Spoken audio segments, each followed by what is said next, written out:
Hello and welcome to another episode of The Unpopular View. There are some people in the world that we expect to lie to us. Used car salesmen, televangelists, and of course, politicians. We actually expect our politicians to lie to us, to break their word, to deceive, to hide the truth, to look after their own interests rather than ours. I mean, how do you know when a politician's lying? Oh, well, that's easy. Their lips are moving. Need proof? Look no further than John Brumby, the Premier of Victoria, or Tim Holding, the Minister for Water. Let's start at the very beginning, shall we? In the 2006 election campaign, the Labor Party promised not to build a desalination plant and not to bring water from Victoria's north to Melbourne. But now they are building a desalination plant and they've already built a pipeline bringing water from Victoria's north to Melbourne. That's two broken promises already, but that's just the beginning. Now that the Labor Party had broken two key election promises, they had the task of justifying themselves to the Victorian people. And that is when the lying really got started. John Brumby and Tim Holding have said over and over again that Melbourne needs non-rainfall dependent sources of water, which is why they're building a desalination plant. Trouble is, they're also building the North-South pipeline, which gets its water from Lake Eildon, which is a rainfall dependent dam. Hypocrite much? But the lying doesn't stop there. You see, John Brumby and Tim Holding claim that the water being piped to Melbourne is coming from irrigation upgrades in Victoria's north. In fact, John Brumby stood in this room on the 19th of June 2007 and made a speech before Parliament, in which he claimed that 900 billion litres of water is being lost from the Murray-Goulburn irrigation system every year. Trouble is, we haven't lost that much since 1994, 13 years before John Brumby made his speech. So tell me, was he mistaken? Was he ignorant? Or was he barefaced lying? Brumby went on to claim that 900 gigalitres are the distribution losses that occur, whether the system is at full capacity or whether it is at half capacity. It is the water that is lost when you operate the system. Really, Mr. Brumby? Did you even look at the data before you said that? I have a question for you, Mr. Brumby. Were you option A, ignorant? Or were you option B, lying? Would you like to phone a friend? But I'm still only just getting warmed up.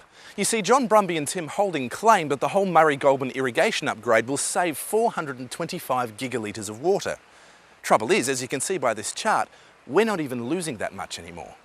How do they plan to save more than we're losing? Let's talk about these water savings for just a little bit longer, shall we? You see, if you believe the Brumby Holding spin machine, then these water savings create new water, which if it's new, then it must be an increase. That means that our farmers, the environment and Melbourne will all be getting an increase in water, right? Wrong. First, we have to look at where this water has come from. You see, when water is lost from the irrigation system, it doesn't just fall into a black hole. It goes somewhere. Where did this water used to go before it was saved? Well, some of these water savings are coming from making these gates more accurate. These gates were designed to let a little bit of extra water through to make sure that the farmers weren't getting ripped off. Now the government is spending a fortune replacing these gates with more accurate ones. Trouble is, even if these gates are a little bit inaccurate, and even if the farmers are getting a little bit of extra water, well, they are using that water. And making these gates more accurate is going to reduce the quantity and quality of the food which our growers can produce. My point is that every litre saved this way is coming from a food grower. It's not new water.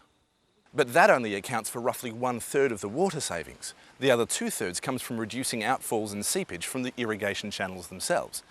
Thing is though, any water that escapes from these channels goes into the environment at large. It goes on to create wet areas, grow native vegetation and eventually replenish groundwater. In other words, every litre lost through outfalls and seepage is actually going to the environment. And every litre saved by reducing outfalls and seepage, well, that's coming from the environment. Now all of that's just a long-winded way of saying that these water savings are not new water. Every single litre saved has come from somewhere or someone. So when John Brumby and Tim Holding claim that the water they're piping to Melbourne hasn't come from farmers or from the environment, guess what? They're lying. You know, I might be being just a little bit too harsh. It's possible that they're not actually lying, but instead they're ignorant and completely incompetent. But I'm still not finished. You see, Brumby and Holding have made it very clear that they intend to pipe the full 75 gigalitres of water to Melbourne this year, despite the fact that they haven't saved 75 gigalitres yet. So, where's that water coming from? Well, unbelievably, some of it's coming from the Lake Eildon Water Quality Reserve, which is water that is kept aside to be flushed down the river system in the event of blue-green algae. Only this year, this election year, it's being piped to Melbourne to be flushed down our toilets in the event of last night's dinner. When Tim Holding opened the North-South pipeline, he said that it's a two-way pipe in its design features. In other words, it has design features that make it a two-way pipe. Which two-way design features were you thinking of, Mr. Holding? Were you thinking of the fact that you've only built pumps at one end of the pipe? Because that's a one-way design feature. Oh, and even if we did build pumps at the Melbourne end of the pipe, we'd then have to bypass these pumps at the northern end of the pipe because you used one-way pumps instead of two-way turbines. Is that the design feature you're referring to? No? Oh, I've got it. You're talking about the fact that the pipe gets narrower as it runs down the mountain at the Melbourne end, which makes perfect sense if it's meant to be a one-way pipe, but that's actually pretty stupid if it's supposed to be a two-way pipe. Dear Tim, if you were really so determined to build a two-way pipe like you claimed, then wouldn't you have made it the same diameter from one end to the other? And wouldn't you have used two-way turbines instead of one-way pumps so that we could push the water up one side of the hill and then produce electricity from it as it comes down the other? That would be a two-way pipe. This is not. And Tim, you're a liar. But Brumby and Holding still haven't finished lying.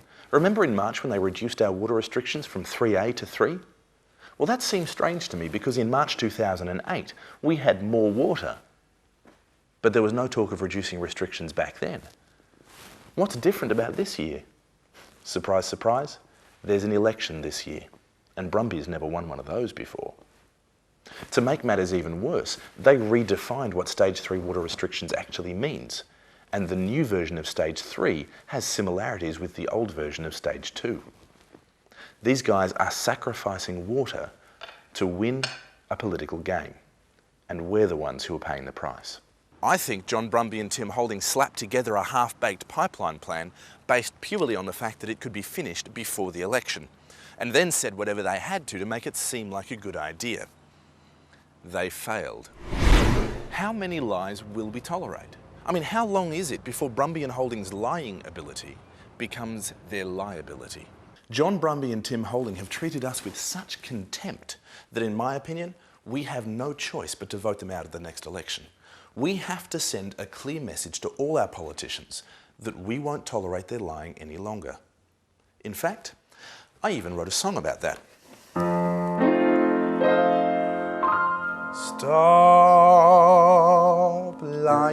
Stop lying, you know it's very bad. Stop lying, at your age it's just sad.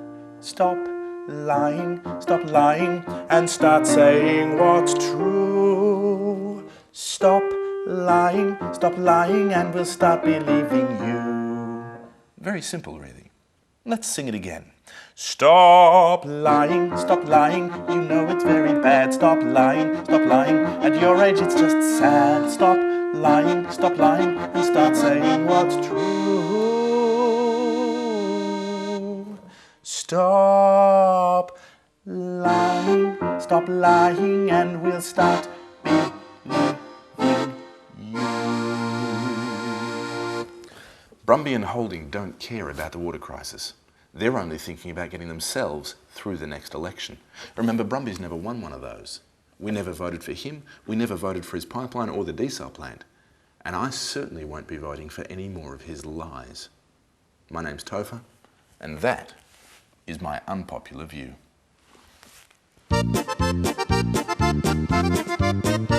Stop lying, you know it's very bad. Stop lying, at your age it's just sad. Stop lying, and start saying what's true. Stop lying, and we'll start believing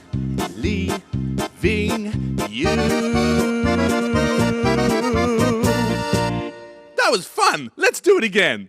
Stop lying, stop lying.